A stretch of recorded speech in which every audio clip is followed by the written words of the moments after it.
G'day guys and welcome to Aussie English. My objective here is to teach you guys the English spoken down under.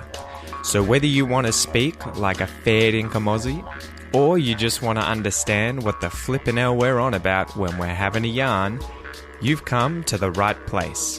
So sit back, grab a cuppa and enjoy Aussie English.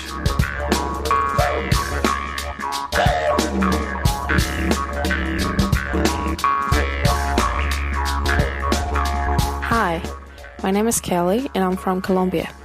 I'd like to know the difference between borrow and lend. It's always a trouble for me. Thanks.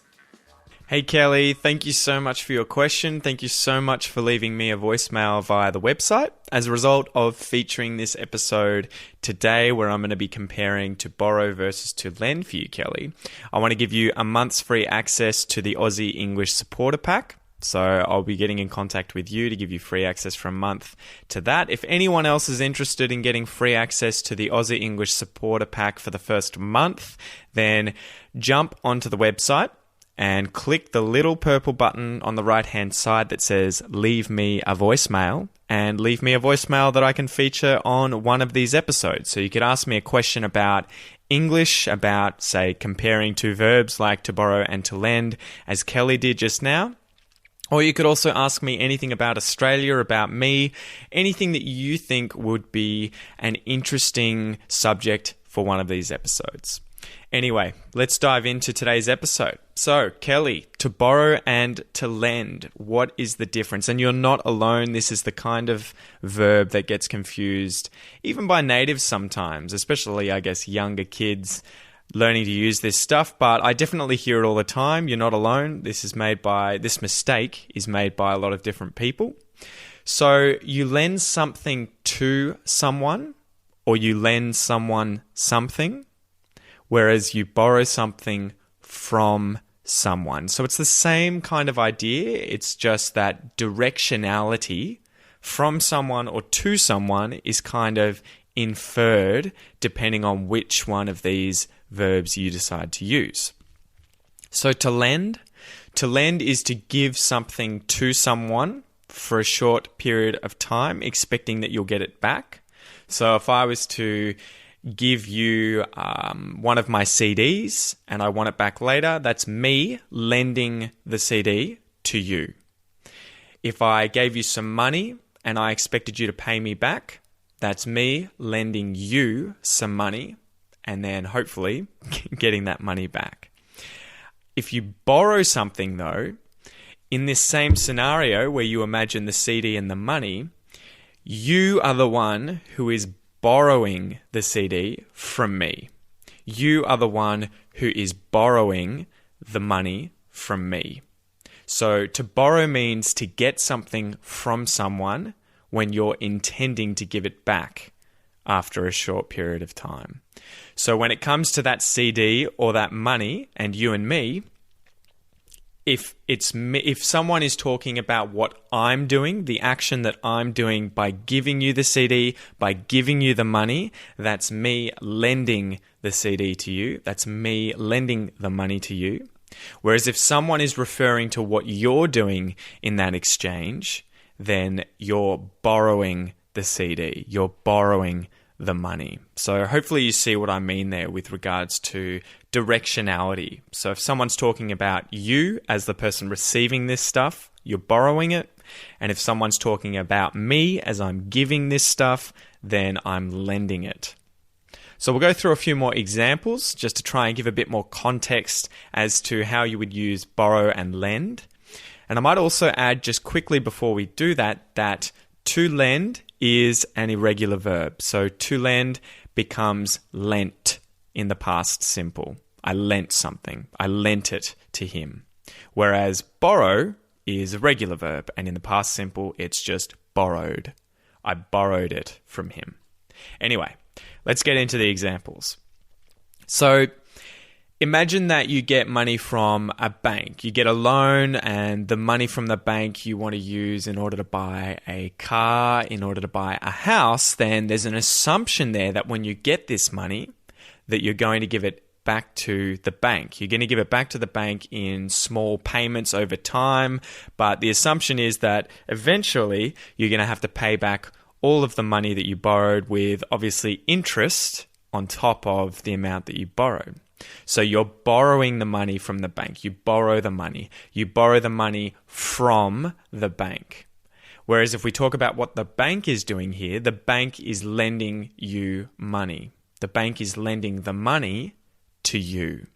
So you're borrowing it, the bank's lending it. Example number 2, imagine that you want to go on a weekend road trip down the coast, but you don't have a car. Or your car is out of commission, it's broken, it's currently being repaired at the mechanics. You know, there's a servo down the road where there's a mechanic next to it. You've left the car there to get repaired. Whatever the case may be, you don't have a car, but you want to go on this road trip. So you ask if you can borrow your parents' car. So you ask your parents, hey guys, can I borrow your car? Can I take your car on this road trip with the intention of bringing the car back and giving it back to you? Can I borrow the car for the weekend? Can I borrow the car from you for the weekend?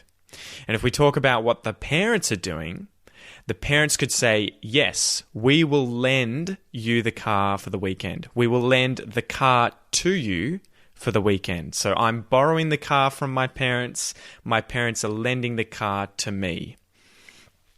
A third example could be that two girls want to go out clubbing or partying. So they want to go out with their friends in the city. They want to dress up in dresses and really nice clothes, put makeup on. They want to have a few drinks and go dancing. So one of them accidentally spills a drink on her friend's top while they're getting ready at home in the house. And the other girl offers to lend her a different top for the night because obviously she doesn't want to go out with a stained top. So the girl who's giving her spare top, her top that she has as a second top, she's not using it herself, so it's a spare top. She is lending that top to her friend. So I'll lend you my spare top. I'll lend my spare top to you. And the other friend could say, oh, thank you so much for letting me borrow your spare top. I'm going to borrow your top for the night. I'm going to use it and then I'll bring it home. I'll probably clean it at my house. I'll make sure that it's nice and clean and then give it back to you tomorrow. Thank you for lending me your shirt to borrow. Thank you for allowing me to use it and then return it to you. So hopefully that helps, Kelly. I know it's a bit of a confusing one, but just go over it a few times and try and remember that it's directionality. If it's you taking something from someone with the intention to give it back to that person, you are borrowing something. If you want to talk about what that person is doing by giving you something in the assumption that they're going to get it back, that person is lending you something. So let's practice a substitution exercise here, guys. We'll use the past simple tense for both of these verbs so we can practice the irregular lent for to lend in the past simple, and we can practice the regular borrowed in the past simple of the verb to borrow. So listen and repeat after me, guys. I borrowed his car.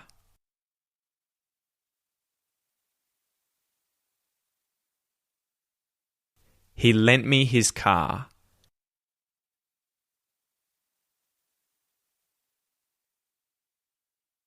You borrowed his car.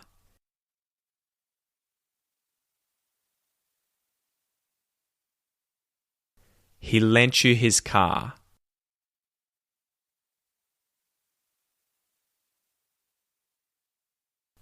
He borrowed her car.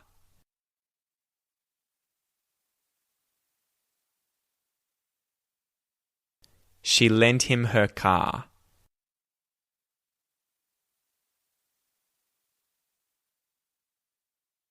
She borrowed his car.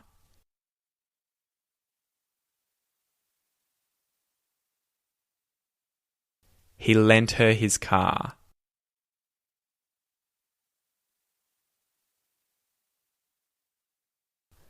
We borrowed his car.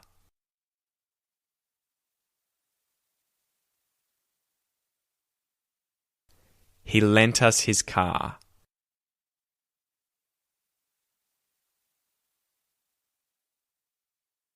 They borrowed his car.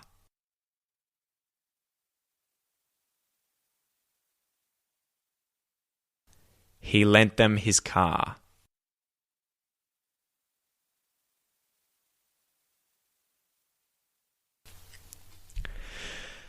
So that's it for this episode, guys. Thanks again, Kelly, for leaving me this voicemail, and I really hope that you enjoy the Aussie English Supporter Pack. For anyone else out there who is too impatient to leave me a message, who doesn't want to leave me a message, or maybe doesn't have anything to ask me in a message, but who wants to sign up for the Aussie English Supporter Pack, you can do that. You can go over to the website at www.theaussieenglishpodcast.com.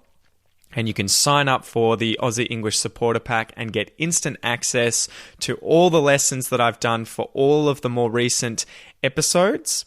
And as a reminder of what's in the Aussie English Supporter Pack, firstly, there are a whole bunch of exercises for each of the more recent episodes. I think we're past 10 episodes now that I have created these exercises for in the Aussie English Supporter Pack. So you get vocabulary lists for each episode that I do, where I go over different vocab used in the lesson.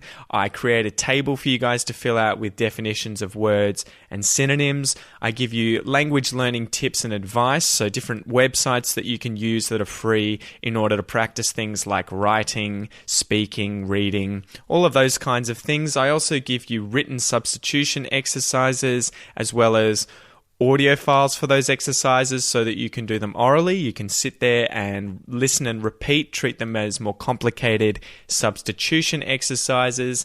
And we also have a Facebook group that is slowly growing.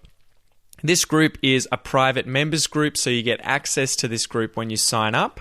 And at the moment, I'm trying to come up with activities to do each week where we help each other bring each other's English to the next level. So we all work together, and for those people who really want to improve their English rapidly, I really suggest signing up to the Aussie English Supporter Pack and jumping into this group and making the most of it. Anyway, thanks for listening, guys. Thanks, Kelly, for your question. I hope you enjoyed it. I hope it answered it. And I'll see you in the next episode. See you guys.